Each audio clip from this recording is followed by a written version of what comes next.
And we back in this thing like we left something. Welcome back to this week's episode of I Got a Story to Tell. Thank y'all for joining me again this week for another story. I appreciate y'all for riding with me and continuing to ride with me through these stories about my life. Y'all know how we do before we get started. I always got to give someone their flowers. This week's flowers, I love you, TT. I love you. Let's go, y'all.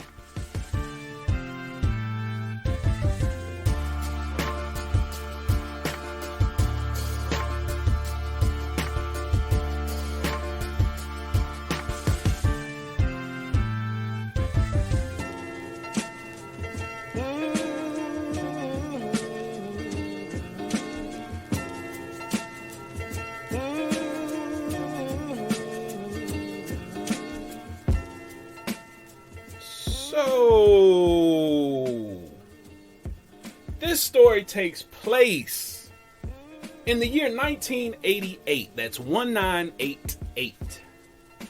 I'm 10 years old. It's the summer of 88 and soon to be going back to school. At the time, I'm living in the Fair Apartments with my mother, my sister, and my brother.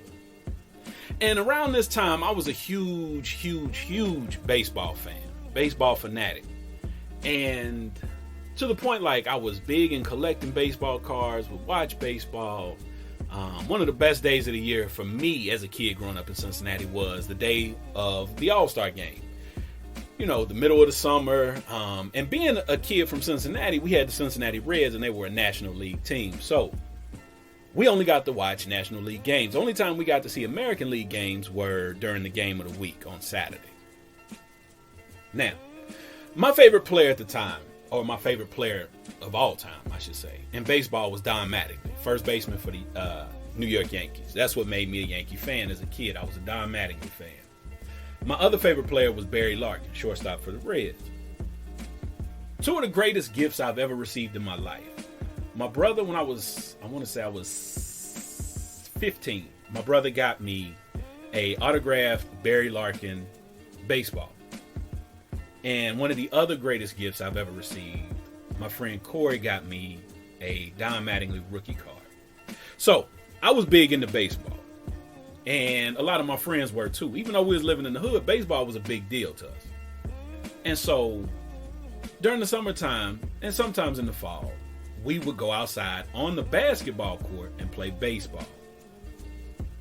Home plate was a garbage can lid. First base was the clothesline pole. Second base was the opposite basketball pole. And third base was this big rock that was in the ground. And so we get out there and we play a lot. So one day we're chilling and my boy Doug comes to me. He like, hey, him and my boy KP, Kevin Price. What up, KP? They come, they're like, hey, you want to play baseball? I'm like, yeah. So we round up a bunch of our friends like we normally do and go on the basketball court to play baseball. Now, it was always dope when no older kids were out there playing basketball because they gave us the court to ourselves. So we get out there, it's a bunch of us. One of the people that's out there is a dude named Tweety. Now, let me describe Tweety. Tweety, I believe, was a little bit on the spectrum, right? He had maybe some learning disabilities, you know, some other things going on too. But he was an athlete. He was pretty decent athlete. And if I was 10, he was 12, I believe. And the nigga had a head the size of a Lincoln, right? Of a Lincoln Town Car. He had hands the size of refrigerator doors and was strong, like on some strong, swole shit at 12, right? And he talked real weird. Like, he'd be like, hey, Mike, what's going on? Like on some Grover Cookie Monster shit, right? And so his home life was like some odd things going on at his home too. Not odd things, but like just how the setup was at the crib. So he had his mom and dad there. And he had an older brother named Skippy. Skippy was deaf, but Skip was a hell of an athlete. Skip would come outside in some straight leg iron blue jeans and hit you for a quick 15, 20 piece on the hoop court. Skip would play baseball. He gon' smash the ball. Like, he knocking that shit down damn near the Opie's crib, right? He was a hell of an athlete. And of course, in true nigga fashion, when you live in the hood, if you have any type of disability or ailment or anything, you know niggas, they gonna joke and make fun. So they would joke about him being deaf. And they would like make noise and like, beef food, like mess with him. But it was all love. They loved Skippy. Everybody loved Skip. He was a hell of a student too. But nobody from outside our hood, like, you couldn't fuck with Skip though. Like, niggas would beat your ass, right? So it was all love. Tweety also had two younger siblings who were twins named Tutu and Tierra. And they had some things going on too, like some disabilities, some like learning disability type things going on too. So that was their crib. Well, anyway, we all out there and we're playing baseball. Now in the hood, everybody didn't have a baseball glove, but majority people did, because you had people who played for either, you know, some of the little league baseball teams. You either played for the Fay Eagles, like I did. You had cats that played for OIC Stars. You had cats that played for like Good Luck, Friars Club. Like, you had different teams. So you'd have, majority of cats would have gloves. Well, anyway, Tweety was the only one that was a lefty. So his glove went on his right hand because his left hand was his dominant hand he would throw with, right? So anytime we would switch, like the people, when your team is not in batting and you go play the field, we would just switch gloves. But nobody could ever use Tweety's glove because he had, like I said, a big ass right hand glove, right? So anyway, we out there, we're having a great time. We playing baseball. It is fantastic. And when we play, we usually play with either a tennis ball or like a rubber coated, like rubber ball. Because we didn't want to play with a hard ball and break nobody's windows and shit, right? So we out there one day and we are having a ball. Playing, laughing, running around. It is what it is. Baseball is fun. All of a sudden, some older cats came and they like, hey, little niggas, get off the court. We about to hoop. We like, what? We was here first. Man, just get off the court. Now, all we really had to do was go down the street, go to another field. We could have played somewhere else. But me, I'm like, man, fuck that. I'm dug in. I'm 10 years old. I'm dug in. Like, man, we ain't going nowhere. I'm the loudest one.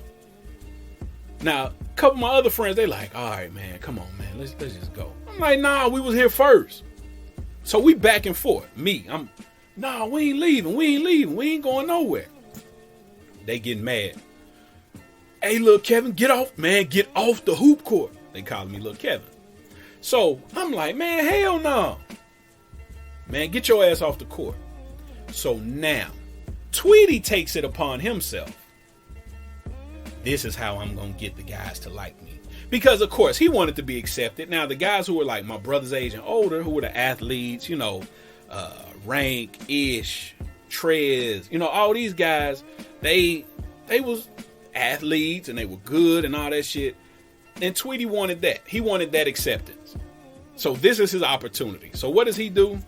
This old Benedict Arnold, who was just playing with us, just playing baseball, turns around like, yeah, Mike, get off the court.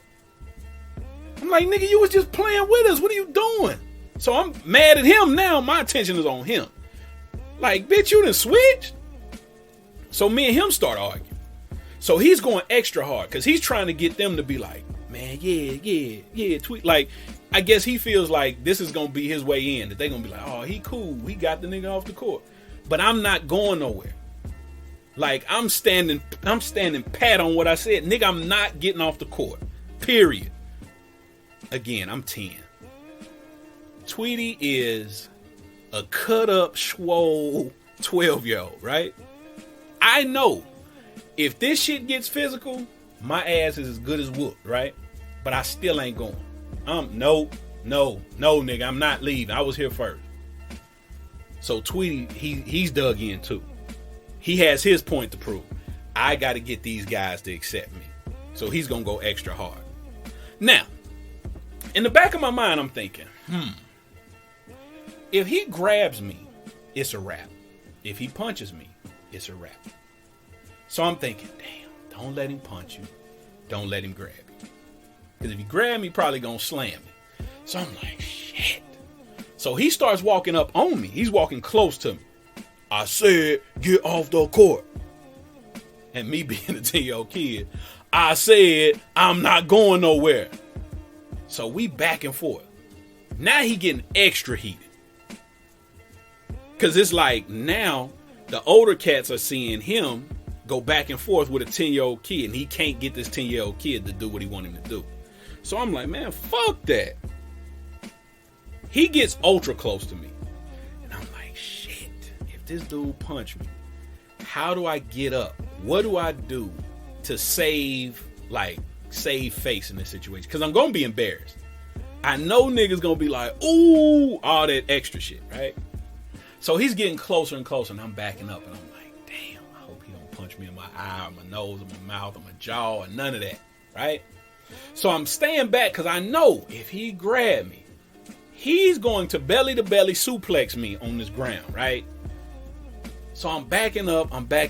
He was like, I said, get off the court. But I'm dug in. Nigga, no, I'm not moving nowhere. Then I start thinking, oh shit, who got the bat? Because we used to play with aluminum baseball bats. So I'm thinking, who got the bat? Because I'm going to have to get this motherfucker up off me. So I'm like, fuck it. And I had my glove in my hand. So I just throw my glove on the ground. Like, fuck, we're here now. He said, get off the court, and lunges and pushes the shit out of me.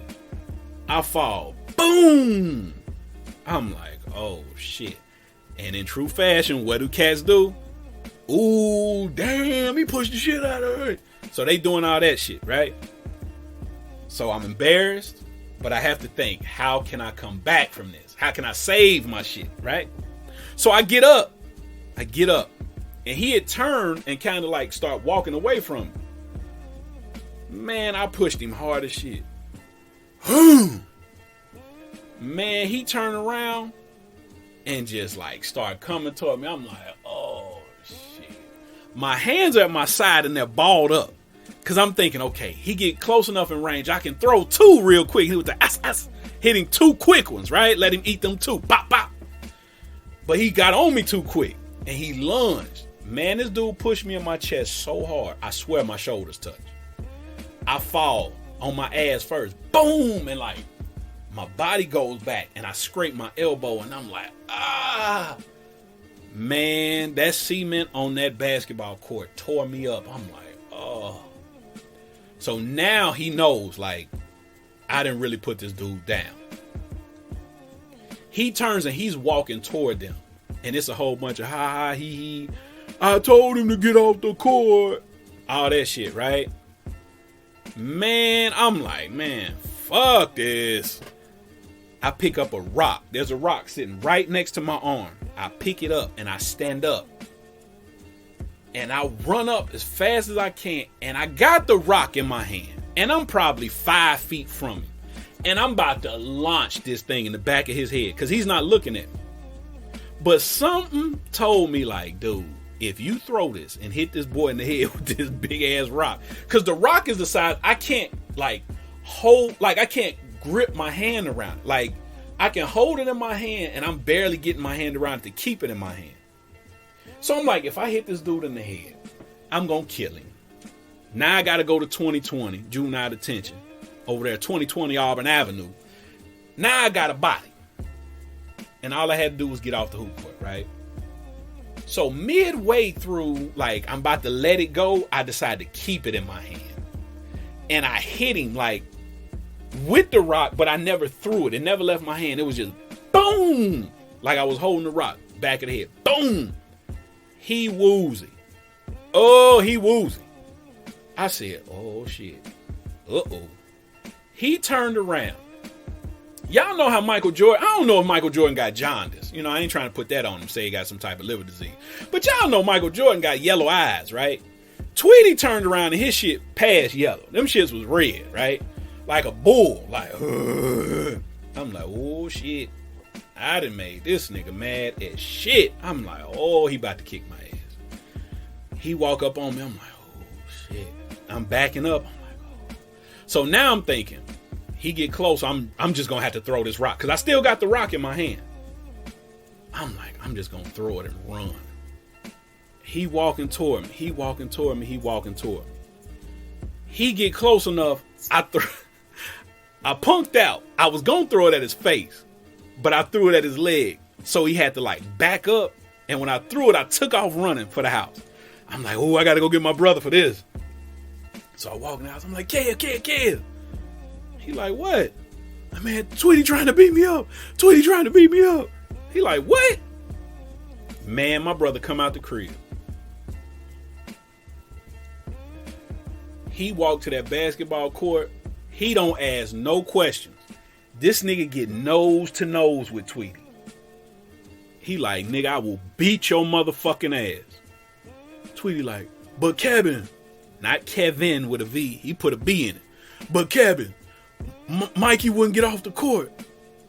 So my brother still having my back. Even though he know I'm wrong, it's 2 left shoes.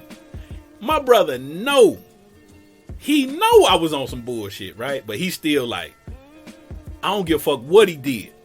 You touch my brother, hey, if you touch my brother, I'm gonna beat your ass. Do you hear me, Tweety? But Kevin, I was just trying to get him to get off the court.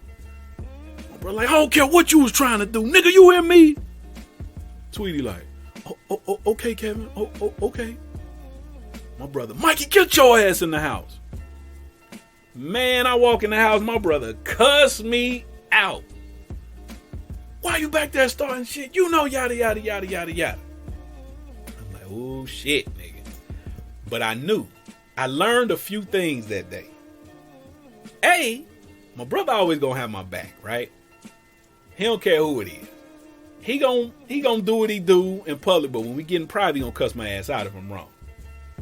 I learned that day. I also learned that day, I ain't scared of a lot of shit. Like, when I'm dug in on some shit, I'm dug in. Like, and we just it's gonna have to be what it's gonna be, and we'll figure it out later. I also learned niggas start saying shit like, man, leave that little nigga alone. He ain't gonna do nothing but go get his brother. And I learned that a few days later when, somebody was talking shit. We was playing baseball again.